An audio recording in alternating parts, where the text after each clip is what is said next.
Good afternoon, everyone, and welcome to Turning Challenges into Triumphs. We'll get started here in just a moment, but we wanted to give everyone just a little time to get themselves into the space and to join us for our conversation today. We are so happy that you're with us.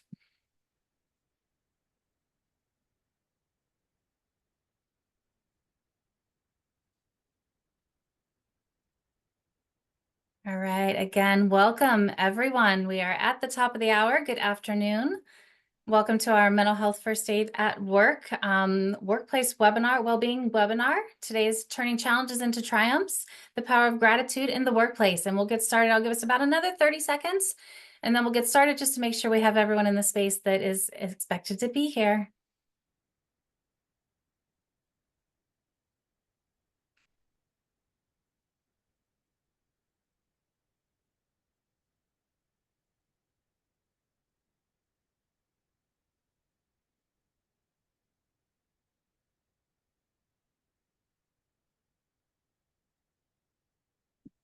Okay, let's go ahead and get started. Happy Tuesday, everyone. Welcome to our Turning Challenges into Triumphs webinar. We're going to be looking at the power of gratitude in the workplace. But before we jump into the content, I want to just take a few moments to go over some logistics for you during our time here together.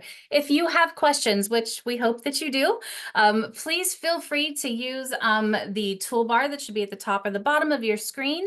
You can all of them are going to be functional. So if you want to ask questions specifically for me or about the content, please go into the Q&A box. We have Jamie Chapman, who I'll introduce here for a moment, and other staff behind the scenes that will be able to answer questions or share them with me so that we can answer them live, or Jonathan, so we can answer them live. We will have times where we might ask you to utilize the chat box. That is open. I see a few of you have already put some messages in there as well. There is the opportunity for closed captioning if you would like to utilize that. That accommodation is always available in the webinars that we share.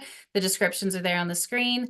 And if you are having any technical issues or need support, please message any of the panelists or the team in the background, or put it in the Q&A. And we are very happy to help you to make sure you get just the fullest experience you can while you're with us for this time today. So if there's no questions about that, hopefully we can get settled in and get comfortable. I'm going to get us started. So welcome. My name is Jennifer Cox, and I'm the manager of our national trainers for Mental Health First Aid USA at the National Council for Mental Wellbeing. I lead our team of national trainers in all 13 of our curriculum areas, and just find it a privilege every single day to be able to step into this space and to have these conversations in our workspaces, in our communities, and honestly, in our families. I am joined by two of my colleagues here today. Jonathan Grau is going to be a presenter for you as well. He's our Director of Client Development with Mental Health First Aid, and specifically with our Mental Health First Aid at Work team. And also Jamie Chapman, who's going to be in the back as a manager of our question and answer box, along with some other staff in the background there as well, to make sure that we can answer all of your questions about the content, about engaging with Mental Health First Aid at Work, or anything else that we can support you with. So Jonathan, thank you so much for being here. Jamie and team, thank you as well for the background support. Let's go ahead and get started. So the agenda today, we are looking at turning these challenges into triumphs and that power of gratitude in the workplace.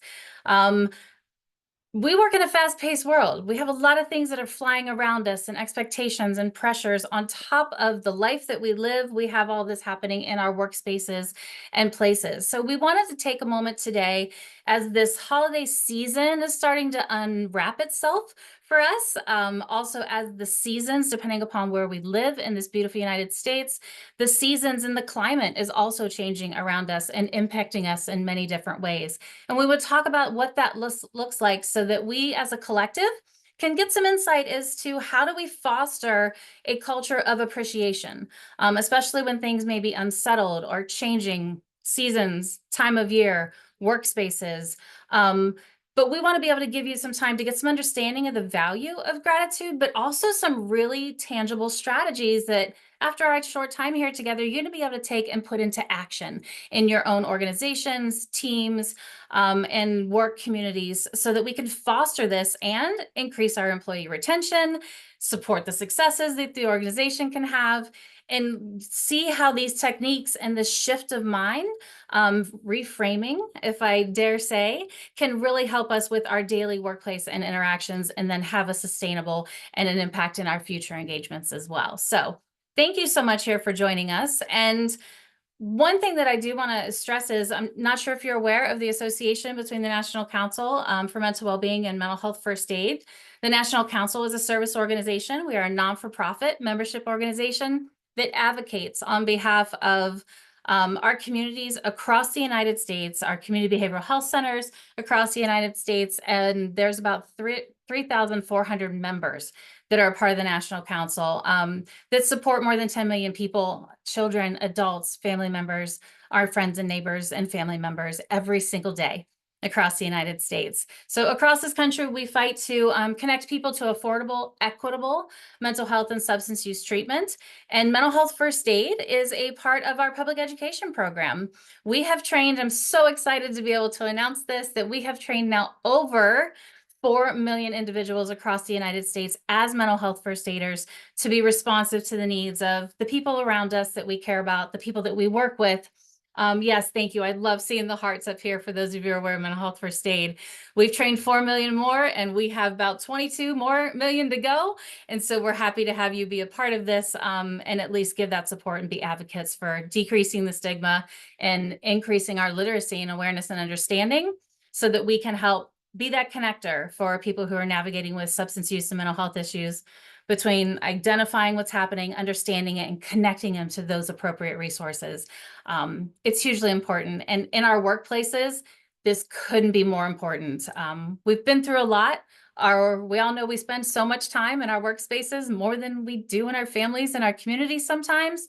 And the impact of mental health and well-being is felt between every single one of us to different degrees. So on your screen here, we just have a little bit of the data just to bring our awareness to the value and the importance of the challenges that our people, our employees, our coworkers, and us may be experiencing. So we're missing days of work. We know that our jobs have an impact on us, not always positively, sometimes negatively, that can lead to mental health challenges, issues. And that many of us don't necessarily feel that our workplaces are free of that stigma, or do we feel comfortable of going to or reaching out for the supports, even though they are there with our benefits and what have you. There's still a stigma that creates barriers that keeps us from getting the help that we need when we need it, especially in the work environments that we live in. And productivity is lost, right? If we're not our best selves, we're not feeling up to our highest capacity, it's going to impact productivity, our performance, our attention, safety, even depending upon our industry. So now is the time to have these conversations if you're not already having them. And we hope that we can give you not only a little bit of insight, strategies, but also an understanding of that you can have an impact on the health and wellness of your organization. And we are here to help you and to walk alongside you in that journey. So thank you again for being a part of this. Now, with the thanks that I'm sharing, I want to jump right into it and talk about, what is this conversation around gratitude? We have challenges in life, right? We have a change of season that is happening. We have the holiday season. All of these come with high expectations, sometimes realistic, sometimes not. But whether this is a time of year or period of life and workspace where we're trying to shed old and start new with the year coming up, or fiscal years ending and starting, and benefits plans and enrollments all happening at the same time, there's a lot of change. And I really think that this is the perfect opportunity during this cozy time of year and the festivities that can happen, that we look at these shifts that are happening during this time and approach them in a very conscious way. Some of us may be feeling, because of current events, because of the seasons, because of the wrapping up of a business year, maybe we're feeling sadness, or maybe some anxiety, additional stress. Maybe our mood is a little unstable or lower than normal with our energy. And we do know that sometimes we need professional supports, and sometimes we need a shift of perspective or a combination of things to help us navigate when things get heavy or uncertain or overwhelming. But we know research that happens around this and the practice of gratitude suggests that one aspect of the season that can really lift ourselves and help build our resilience and our capacity to navigate things when they get uncertain, and it's gratitude. The word gratitude itself is derived from the Latin word of grata, which means grace, graciousness, or gratefulness, depending upon the context of what you're using this word for. And in some ways, gratitude, it has all kinds of different meanings, but it's basically an appreciation for what we have, what we receive that is tangible, but also intangible. We can't always put our finger on it, but it's something that we want to acknowledge or feel differently about. Now, in the process of finding goodness in our lives, many times we partially look just outside of ourselves, or we fully come internal. And the reality is there's a balance between the two. As a result of looking just outside ourselves for our gratitude, it helps us connect to people or things that are larger than us, things that are bigger than who we are, to see beyond and include the people or nature, or if you're spiritually based, a higher power. But positive psychology research on gratitude is really, really strongly connected and consistently associates gratitude with happiness. Gratitude helps us feel those positive emotions that a lot of times we seek or even expect during this time of year, times of change, but it also helps us relish the good. And in turn, it improves our health. It helps us deal with adversity. It bonds us and builds our relationships. And when life is going well, gratitude actually allows us to celebrate and magnify this goodness. So you might be thinking, all right, Jen, that's great. We're looking for the good in things, but what, what about when things go badly? Well, it's going to happen, right? We have chaos, we have struggles, we have challenges. And sometimes in the midst of these chaoses and trauma that grips our lives or our country or our organization when changes go beyond our understanding or preparedness, many of us ask ourselves, can we feel grateful? Should we be feeling grateful? Um, my response in honesty and the response to the National Council is, not only will having a grateful attitude help, it is absolutely essential. And I'm going to kind of outline what this looks like, even the neuroscience behind gratitude quickly. But it's essential for us. When things are heavy and burdensome or crisis related, gratitude can help us gain perspective. Whether we feel demoralized or lack of energy or broken, gratitude helps us have that power to heal. It builds that resilience and gives our body and our brains and our energy capacity to cope with hard times. So don't get me wrong. I'm not suggesting that gratitude is, easy for everybody and it's natural for us, especially when we're in crisis, but it is easy to feel grateful for things that are good. When we have what we need, when we're looking at, even if we've lost maybe a job or a health situation or some kind of devastating hit on your retirement portfolio, I don't know, it's vital for us to make the distinction between our feelings of gratitude and being grateful. We don't have total control of our emotions, do we? And we can't easily will ourselves to feel grateful or less depressed or sad or even happy. But our feelings are going to follow the way we look at the world. They're going to follow the thoughts that we have about the way things are and the way things should be. And the distance between these 2 points, being grateful, is a choice. It's a prevailing attitude, and it basically can build our immune system during times of gains and losses and flows that go in and out. And it provides us perspective to view life in its entirety, but not be overwhelmed by it when there's a circumstance that temporarily impacts us or puts a bump in the road or a barrier up.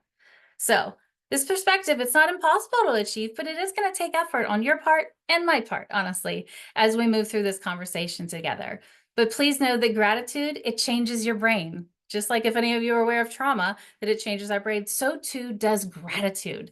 It gives us balance. And the research that's coming out around this is showing that the impact, the positive impact in our workplace doesn't only lowers our turnover, it increases employee engagement, it improves team relationships. And literally, as you're going to look at this next visual, it changes and can impact us in so many wonderful ways.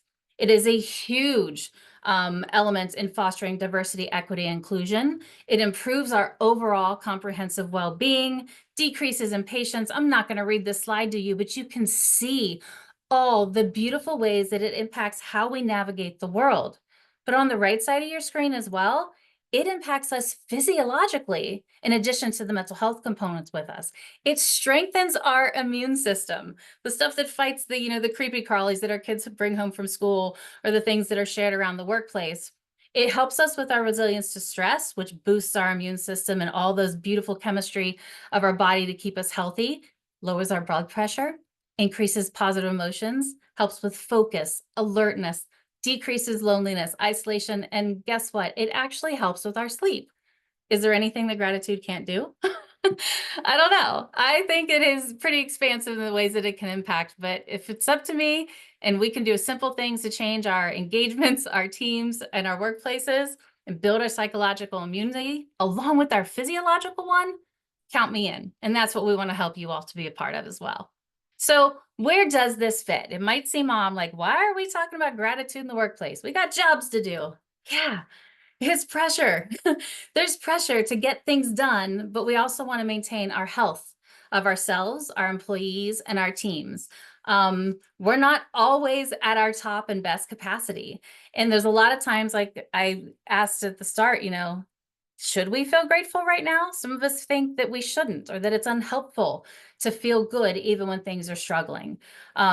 We have reactions to what's happening in our world, with the seasons, with the holidays, wherever we're at in this pandemic continuation of life. But aside from gratitude, are understandable. It's important. So we want to validate the feelings that are there. Let's affirm the goodness and maybe the stuff that's not feeling so good, but that understand that this goodness that we have around us typically does come from outside of ourselves. And that's going to help us combat the frustration, the mood, the hopelessness, maybe even the fear. And that gratitude can really help alleviate some of these things and build that muscle for us to see what we can learn from the obstacles and the challenges that we have, and to not force it, but to allow the organicness of this to happen, which we all have capacity for, to move forward without judgment and with more acceptance for ourselves. So this practicing gratitude, the researchers around it literally says that we can train our brain to attend to the selective positive emotions and thoughts that we have, which in turn will do all the things I just showed you, but really in general will decrease our anxiety, our apprehension, and remind ourselves that it is just as simple as going to jobs every day, which are huge protective factors, and that even when feelings of overwhelm are there, thankfulness, optimism, the capacity to manage our stress and anxiety can be less of a burden when we have gratitude as part of our practice. So where does this fit in? Well, gratitude is social. We're assembled here together on a webinar, right? You might be sitting in a conference room with other colleagues listening to this, or tonight at the dinner table with your family. But gratitude is social. And the benefits are significant because of this social emotion.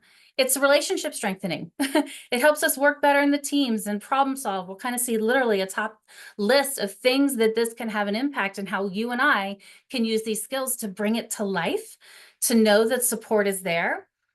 This key element of social emotion that is happening in our workplaces improves our team dynamics, fosters, as I said, relationships between colleagues, and creates an environment that is supportive, collaborative, encouraging, and allows and encourages the recognition and appreciation of what we each contribute to what's happening, which ends up in us being more productive.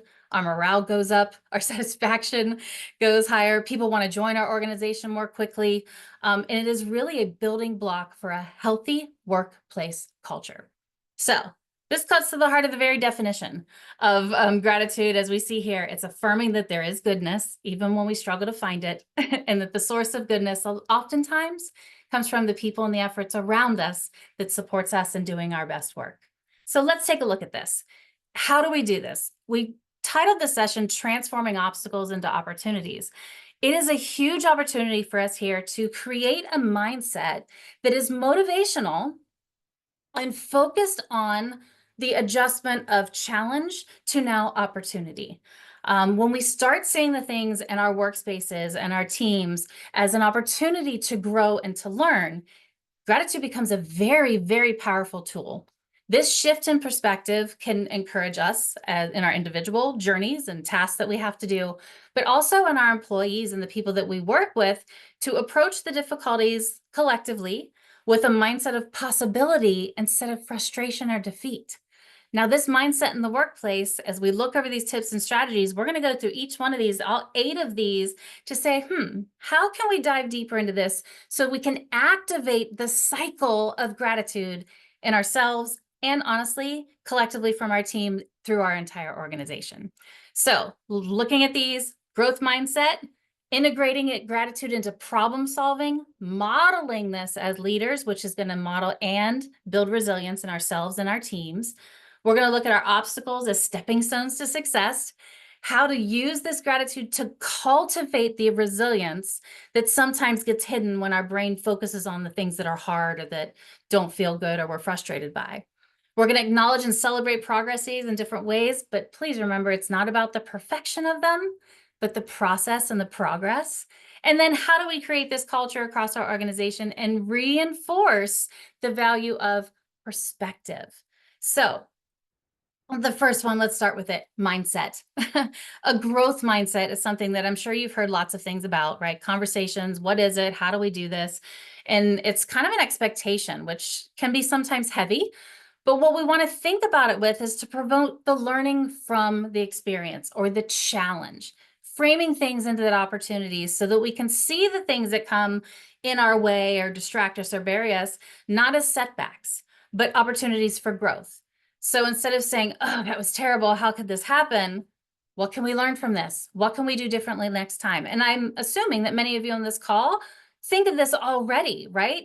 But it's once we put that thought out there, present it to us, what do we do with the information that is giving back? And do people actually feel comfortable in speaking? Hey, we could have done this differently. Here's my idea of how. Do we have the safety? Where does that come from?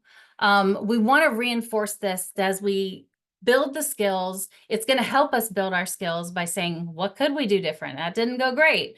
What did we learn from? And the next time around, this is crucial for us to be a part of, and then to celebrate the change as it happens, not just waiting to the end of the project or the team or the fiscal year, but using this effort and perseverance to not just look at the outcome.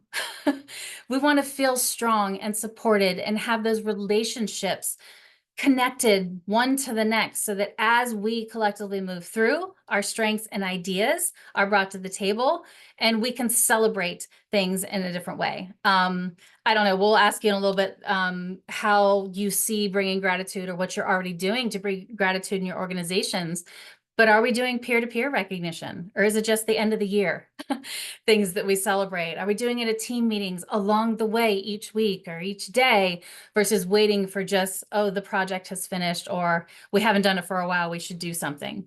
We need to recognize that resilience and problem solving live together. So some strategies, I promised them to you. Here's a couple things. Start with you.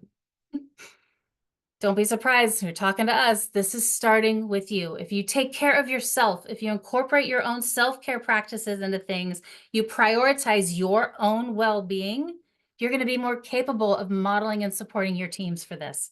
You're going to be able to look at things from a different perspective instead of out of exhaustion or we need to check the box. So please, number one, be taking care of yourselves, especially during this time of year. Find the good in every day as much as possible. It doesn't mean you have to be Susie Sunshine all the time, but what out of today went well? One thing, find it, and really share it, write it down. It's also about supporting the boundaries that are healthy. I mean, come on now, how many of us actually end our work days on time? Oh, I'll just do a little bit more. Oh, I'll extend it. We work in a world of remote and it's really hard. I see the laughter. Yeah, this is hard. It's hard to do. But if we're looking at that healthy boundary and encouraging people not to extend their limits so far past that we don't even remember where the limit is, It's really going to be a huge impact on each one of us when we start to solidify those so that we can work them in a way that works great for us. We got to give flexibility. There are things about life and work that, yes, they're time sensitive and need to be done, but sometimes we have to also acknowledge the environment. I live in the Midwest. I'm in Ohio. Winter is coming. It's here. The hours of the day that there is sunlight are shorter. Remember that people, your teams might be waking up in the dark and finishing their workday in the dark and not seeing that sunshine. We're logging off after sunset and feeling, it's 5 o'clock and it feels like 10 p.m. Maybe we're not taking our lunch break, not taking a break at all. We want to encourage our people and ourselves to get outside and get some fresh air every couple hours or every hour, whatever your cadence is. It's going to help your mood. It's going to make a difference. It's going to help with motivation. The list goes on and on. It's also about engaging. Remember, we said this is a social emotion. We want to make this a way to connect, casual. It doesn't just have to be formal meetings every day. Have a touch base. I know a team that I work on, we touch base for 10 minutes every morning. Just, how are you as a human? What'd you do last night? How was your yoga class? Are you ready for the day? Is there anything I can help you with? And just be people. So plan that social time instead of just back to back to back to back meetings. And by the way, if you use Outlook, you can schedule those meetings so that they always end 5 minutes before and use that time between to take care of you, maybe. And then lastly with this in general is collaborate, consult with each other, use the time. We know that the research shows us that employee retention is really so much more about how we feel, that our organization cares and values us and the work that we do in our opinions more than anything else. A lot of us leave, if we leave our workspaces, we leave before an anniversary year. We don't even make it to that point because we don't feel valued, and what difference is there? So it takes a while to kind of find that, but consulting, collaborating, showing each other recognition and making sure we feel appreciated and valued in honest and genuine ways is going to go so far for all of us. Now, how do we integrate this into our problem solving? Well, you're going to get the recording of this and be able to reflect back to what's kind of listed out on here. But when we face a challenge, take a moment to look at what worked. How do we do up until this point? What barriers have we already overcome? Or what resources do we have now that maybe we didn't yesterday or the week before? It's about the strengths that we have and how can those now be put into or injected into the challenge that we're looking at. So reflect back, take a look. What was it? Where were we? What do we need now? And then talk about it. Whether you're writing things down and sharing them anonymously, whether you're having a team meeting and everybody's laying it all on the table and speaking, but share regularly so that we can give balance and perspective to where we're all going forward, hopefully in the right direction with, or the same direction with. And then reframe the setbacks. Sometimes it's, what did we learn from this? What was the opportunity that was given to us? Or how can we use this situation to be better in the next one? Because we all know there's going to be a next one. Something else is going to go wrong or disrupt us. So using that to reframe it as, yep, that happened. So what do we do? What do we pick up and carry with us? And what do we leave back behind in this experience? That's being solution focused. That's having flexible thinking and looking at the obstacles as potential. What is the situation trying to teach us, and how can we turn this challenge into an advantage? That sometimes is what challenges our assumptions. So considering a different perspective, looking at new approaches, looking beyond where you're at can really move us forward in so many different ways. Understanding the value of what we have. Again, the gratitude of what's here, but then how are we contributing to it? We're leaders. Whether it's in your job title that you're a leader or you're a part of an organization, we believe that we're all leaders in one way or another. And it's important for each and every single one of us to actively model the gratitude. It's a difference between waking up in the morning and say, what do I get to do today? Or man, what do I have to get done? That can start us off. So think of the frame of mind that you use as a leader. Acknowledge and appreciate the people that are around you. Acknowledge the efforts they put forward. Please do it in a way that is genuine and organic, not just, oh, I haven't, said good job to Jamie today. I guess I better say good job to Jamie today. But really look at What is happening? Praise the work that is being done and appreciate it as you move forward again, not just waiting to the end. Using our language to transform opportunities, saying, you know what, everybody, this is going to be a tough quarter, and we just lay it on the table. Or, hey, this is a chance for us to see how we can adapt and thrive under the pressure.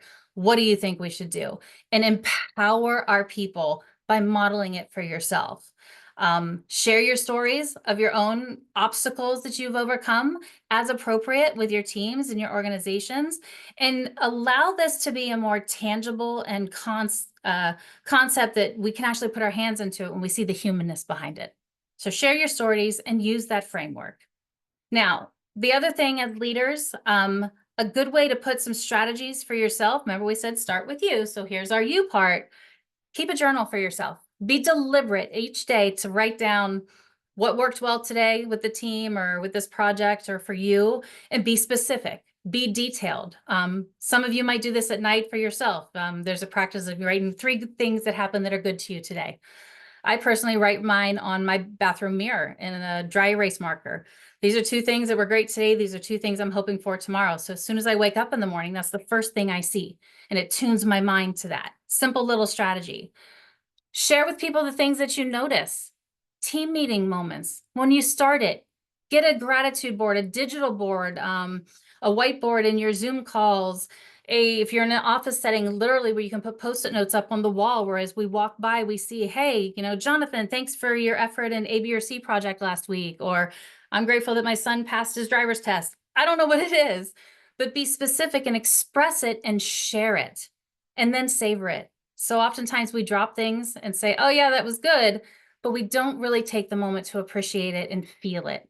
And maybe as soft as this might sound, share it with another person or team and use your senses. What did it smell like today? What did it taste like?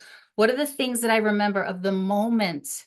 And your body and your brain are going to align to that and look for more of that. That's how we can condition our brain. So get lost in the flow, indulge in the celebrations, and celebrate the progress as you can and are able to. And by the way, we can rewire our brain and see physical and visible changes in our brain in as little as 3 weeks of a practice. So keeping this journal, writing it down, putting it out in the universe, sharing it with others only accelerates and further solidifies or fosters the opportunity for us to find more in this. Now, how do we reframe these stepping stones? I've mentioned a little bit of acknowledging teams and the work that we do along the journey, but highlight the long-term benefits. As we're doing this work that might be, months to take or years to do, focus them on the current challenges. What they're succeeding is going to position them for further future success. By looking at the big picture and saying, whoa, we've celebrated end of the year these things, and it took all of this to get there. This is going to set us up for whatever the next step or lesson can be to get this big picture to come even more into focus for each and every single one of us. It's about challenging and looking at the reflection. I've said this before, but where's the lesson? And how can we move it forward in a better, stronger, more resilient, more focused, more comprehensive way? And celebrate not only the successes, but the process of learning. And that's the hard part, is sometimes looking at the not so good and acknowledging it so that we can continue to grow. Now, emotional resilience is a big part. You've heard me say it a couple times, and it's literally about not just recognizing the small wins, but celebrating them.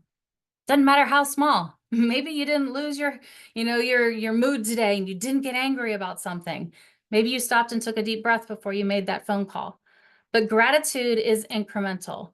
It reinforces the attitude. It keeps morale high when things are different, and it's encouraging us to shift our focus from perfection into progress, to learn, to reduce the pressure to achieve, but also celebrating, which actually accelerates the successes that we can have. Now, cultivating this resilience can come through practices of mindfulness, which doesn't have to be elaborate and a big on a cushion. It can just be stopping and taking a deep breath and saying, what do I notice now? Check in with my senses, breathe, and then step into the next moment. That was not even 10 seconds, everybody. We all have the time and the space and the capacity to do that. Now you can offer trainings and workshops and breathing exercises and meditation groups and yoga. If you've got those in your benefits plans, your EAPs, use them yourself, which will model it for your teams, but also they're going to fit a style for everybody that hopefully will work with them to ground people and provide focus and help us to learn some skills and find those tools that work best for us when adversity is faced in front of us. Now it's that perspective which creates a culture of gratitude. We highly, highly encourage us to step into this culture shift, this perspective sharing, maybe on a weekly basis. Maybe it's monthly with your teams. I don't know what feels right as a cadence for you, but keep it and create a regular practice of it. It becomes predictable, it becomes consistent, and as human beings, we thrive on that. We like that, whether we're conscious of it or not. Our recognition programs don't just have to be the big formal employee recognition. Please do those if you're doing them. But what about the informal, the little note written on a sticky note that's left on somebody's desk in the morning, or a random email or a Teams message or a Slack channel communication that's just like, hey, I see you and I appreciate this, whether it's to a collective or an individual. And encourage your coworkers to do it with each other. 1-to-1, 2-to-2, and just take the time to say, hey, as a human, I see you. And then reinforce that. This shift and share of experience is really what's going to impact the culture of your organization. And it shifts us from the narrative as, oh, this is so hard and work is a burden, to, yeah, look at what we learned, or look at this challenge we tackled. And it helps us to reframe and focus on the benefits. Now, the gratitude. We mentioned this time of year and the seasons that are happening. I know I personally am struggling with the fact that it's dark at 5 o'clock where I live. It's hard. It's the time when I want to shake off my workday and relax, but I can't even see my hand in front of my face. It's so dark. So there's a few ways that I want to put out to you all to say during this season, on top of the work world, on top of the family expectations, but the weather and the cold or the light or the dark or the holiday parties or whatever is happening for you, let's see if we can make this more organic than forced. And what I mean by that is that if we take actionable items and we foster gratitude, our brains, we're going to combat the way our brains are naturally wired. We're wired to find the gloom and the negative, to worry about the future. It's evolutionary. It's a mechanism inside all of us. And honestly, it keeps us safe. What I'm asking us to do or to consider is that look at the season changes, the transitions of the work world, the end of the year, into a rich environment. Don't allow yourself to be sucked into the negativity or the worry, the upset, or the list, the to-do list that seem to never end. But begin a general process yourself of renewal. Mother Nature shows this to us when the trees drop their leaves every day or during this time of year. They get bright and brilliant in color, and then they drop and they're bare. But what we don't see is what's happening underneath, that the roots go deeper in the earth and ground themselves and prepare and recover, shedding what we don't need to give space for what we can or what we love or what we're finding necessary, which could be harmony, it could be space, it could be team members, I don't know. But this organic way of slowing down and paying attention to the moment, give yourself that. Now you're probably looking at like, what in the world is mention the pancakes? Mentioning the pancakes is about creating a habit for yourself to say thank you for the specifics. Like, thanks for the pancakes you make when I am hungry or I don't feel good, or that special tea that your partner buys you and brings you home so you can have an evening at the end of the day. How do you feel when you get that thank you note that's handwritten by somebody? Mention the pancakes, whatever that sweet thing is that you noticed or impacted you, share it back, tell it back, and make it tangible for them. Validate the resilience that you and those around you are sharing. Even if you're not writing a personal thank you note and putting a stamp on it and mailing it, gosh, remember when we did that all the time? What if you just thank someone in your head? If you're thanking someone in your head and just think about something that someone has done that's good for you or nice for you, was helpfully, it's going to have a mental impact on you. And when you engage with them in the future, it's going to have a translation to them as well. So this resilience capacity, slow down, be honest with yourself. What am I capable of right now? What have we as a team been able to do that otherwise maybe we wouldn't have tried, but because we had this engagement or trust, we could do it this way? That's being an outside of the box acknowledger. Looking at the loss or the struggle in a way that helps the stepping stones appear versus the clouds that cover the path that we're looking for. Give yourselves the reason to find a ways to celebrate, and give yourself the time and the space for the reflection. This collective gratitude that you hear is just a way of us being able to share as a unit, but maintaining individuality at the same time. Whether it's that digital board I mentioned before, maybe it's you got a comment back in an email, take that email and save it in a special folder. So when you're having a rough day or it seems like these obstacles bear up, go and look at that folder and read those comments, read those things back to yourself. Encourage your teammates to do this as well, and allow that collective gratitude to then spread and grow and reinforce. And then lastly, feel what you feel. You're going to feel things individually. We're going to feel things as a collective and share. Understand that I may be having this experience right now, but I'm probably not alone. And if we recognize that in each other, that's where our resilience also becomes collective. And it's just it simplifies the process and allows us to use this lens of gratitude to not just necessarily deny negativity, because the things that are bad we can use to grow from. It's not a form of superficial like happyology. It just means that we're realizing the power that we have collectively and individually to transform these obstacles into something different, to reframe a loss into a gain, to recast negativity into a positive channel, and focus on that gratitude and that environment. It brings people in, it keeps people where they're at, and regardless of the time of the year, the changes that are happening, this practice of gratitude will have a positive and very long-lasting impact on your own mental health, the collective well-being of your team, and the different ways that we can grow and expand when the next challenge comes and faces us. Now we have a question for you.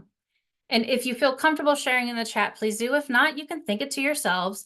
But how do you think you could actively cultivate gratitude in your workplace? Throw it in the chat. Maybe it's something that you've already done. Maybe it's something that you're planning to do. Maybe it's something that you think, well, maybe this is totally out there, but who knows? Who knows what's possible? And maybe we can learn from each other. And I'm seeing them come through already. Lots of comments about giving time, not stepping into traps, giving shout outs, staying up to dates on wins and losses, communicating with each other. Yeah, this is beautiful. Keep those going. Slack channels. Yeah, use this and read what's being shared with you from colleagues across your industry and different industries. We have a variety of industries here today. And really see what it is that we can learn from each other. So this attitude of gratitude that we hear often so time is something that can actually come to life and be intentional and be active in the life and the world that we share and the work that we do together as our independent industries, but also as a collective in the working world for our communities. So where do we go from here? Well, I kind of put a summary in here of all the little tips and strategies that we've shared about and some reminders as well. And oh my goodness, I love these. Keep these going in the chat, please. They're beautiful. Gratitude doesn't just happen. It is a cycle and it builds, but it starts with you. Give the recognition in ways that feel most appropriate for you and your organizations. Acknowledge the milestones, the events, the birthdays, the anniversaries of service, the weddings, the babies being born, but also, hey, I saw you working here the other night, and that was a lot for you to do, and I appreciate you doing that for us. Prioritize the quality of what we're doing, not just the quantity, and please do it over the quantity. And think about the different ways that we can share feedback amongst ourselves, across our teams, and to the greater collective of our organization. Not every team knows what the other team does or doesn't do. So let's be active in highlighting the work that we are doing. Offer the benefits. Look at your wellness benefits. Are they being used? If they're not, can they be done differently? Encourage a work-life balance. And by the way, model it. Wink, wink, hint, hint. And provide learning and development opportunities so that people can grow in the ways that are most interesting to them or can build their own capacities to do the jobs that they do now even better. And of course, we're here to help you with that. So with this opportunity and this learning that we have to share, I want to give one simple reminder that it doesn't take a whole lot of effort to make a lot of this stuff happen. It just takes the thought of saying, hey, gratitude and appreciation, it can come from any direction. It can be a smile. It can be a compliment. It can be a thank you note. It can be treats in the morning, cookies or sharing. But that element of culture of gratitude just means you have to start. And by starting it, you will transform your own thinking and the impact, as well as the collective of your teams, your employees, the productivity. The benefits really go unlimited. And we're here to help you. So Jonathan's going to come in and just talk about a few of the things that we as mental health first aid and mental health first aid at work can do to hopefully support you not only in the journey of looking at gratitude and the things you're already doing well, but how we can really help enhance that journey and those conversations to make them safe, to decrease the stigma around them, and to build the literacy and the awareness of the humanness in all of us in your organization. So Jonathan, if you'd like to step in, would love to have you. Thank you. Thank you, Jen. I can hear my voice, but I can't see my face. We can hear you. Oh, so you don't get to see my pretty face today. That's okay. You We'll can work on it in see the you can background. see my awesome slides. That's right. So what you heard today is a really good example of how we bring National Council and mental health first aid subject matter expertise to bear on workplace issues. And what I've learned in the last 6.5 years is that things change in life, things change at work, and therefore change is somewhat of a constant, right? So we need to be prepared for that. And one way to do that is to practice gratitude. Another way to think about gratitude is that it's very difficult to hold both a positive and a negative thought in your mind at the same time. And so, why not start the day with something positive? Why not start the day with gratitude and move forward with that approach, especially when we're working and some of us working from home and a lot of us going back to work, going back to the office. So let's put a little pep in our step and let's practice this concept that Jen taught us and that Jen's instructors teach hundreds and not yet hundreds of thousands, but hundreds and thousands of employees every day. So I'm going to share a little bit more about mental health first aid at work. As I think we all understand, work can be a great source of pride. It can be a source of productivity, and it's definitely a pillar of well-being, right? If we feel like we can flourish and like we can belong at work, it can really help with our attitude and our overall mental health. It can also cause a great deal of stress, uncertainty, and trauma. And so, what we want to do with mental health first aid at work is help understand how we can prepare for all of those things, good, bad, and indifferent, and balance, harmonize these issues with work, with life, with our colleagues, with our families, and ultimately with ourselves so that we can be productive and we can develop some of these skills and we can become more resilient. So, mental health first aid at work allows us to demonstrate that we as employers care about these issues. We've got curricula that help teach people managers, HR benefits leaders, all employees about these issues, helping them get the job done together and get the types of results that we're looking for by balancing accountability with empathy. And sometimes that's not so easy. So, our research informed program, which has been around for nearly a decade, is now in its third iteration. And this iteration is high tech, it's built for today's work environment, it's trusted by, at this stage of the game, over 400 companies who've used it and used our resources and our instructors to engage their employees, make them a little bit more aware about mental health issues, and absolutely teach them the ALGE action plan. Next slide. So this standardized approach to being aware, to being skillful, to becoming more confident when a crisis arises is also really, really good in everyday life when there aren't crises emerging. In fact, algae can be super helpful for a work environment. And what I'm exceedingly excited about is that on Friday, the Journal of the American Medical Association published a terrific article about that very topic. And I'm going to put a link in the chat. It's open source. I want everybody to click on that and read it. It is sort of the culmination of years and years of work, of years of leadership by Tremaine, by Jen, many others, to help us bring this employer-sponsored uh, training program that, again, promotes health and happiness, but also helps us understand root cause and get to some of the structural issues that might contribute to burnout and overwhelming stress. It can help empower employees and especially people managers who might not yet have the skills that help them understand what to look for, what signs and symptoms might look like for a colleague or a direct report who might be in distress, who might have something going on at home, who might be managing a condition.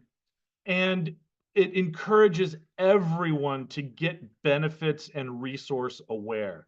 We need to take advantage of those things that our employers are paying for, that we are contributing to, such as employee assistance programs, other occupational health benefits.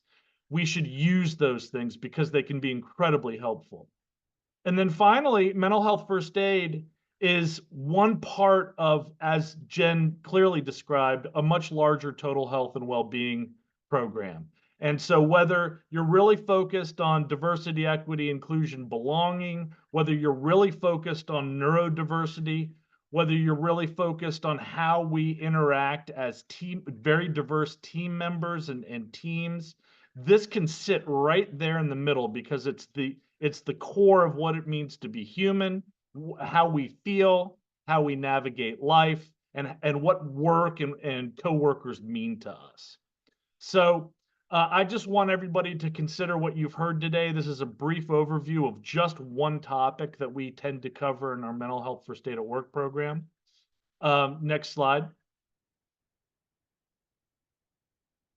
The program itself is very easy to evaluate.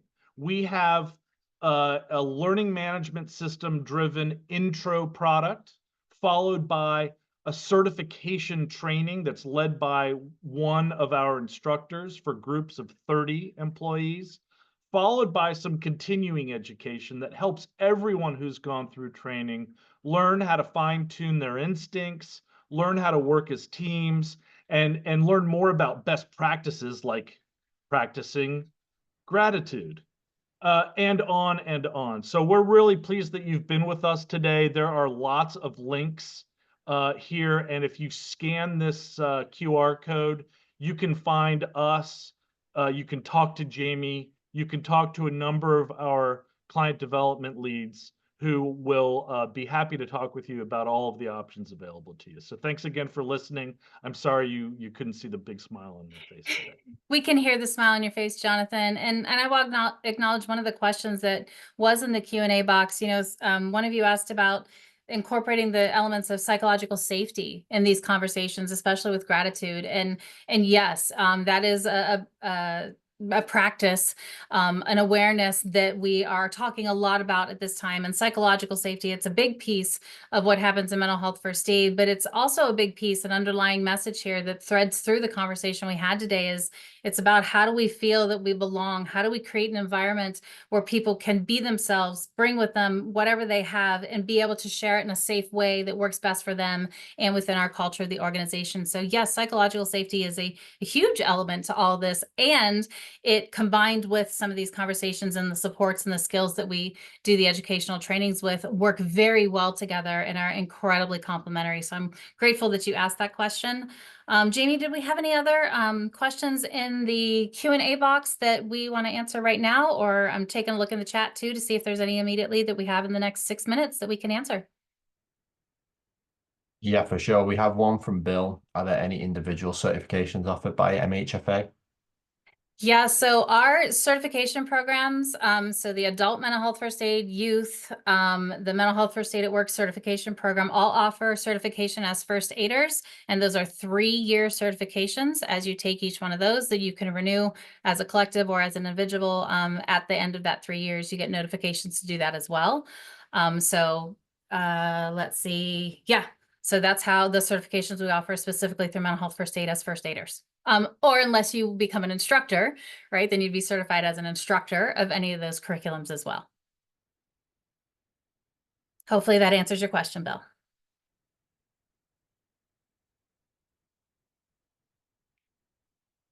I'm seeing a few things in here.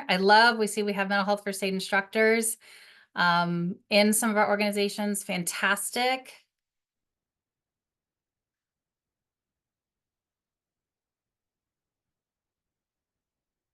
Okay, you're welcome, Bill. Thanks for the response, letting me know.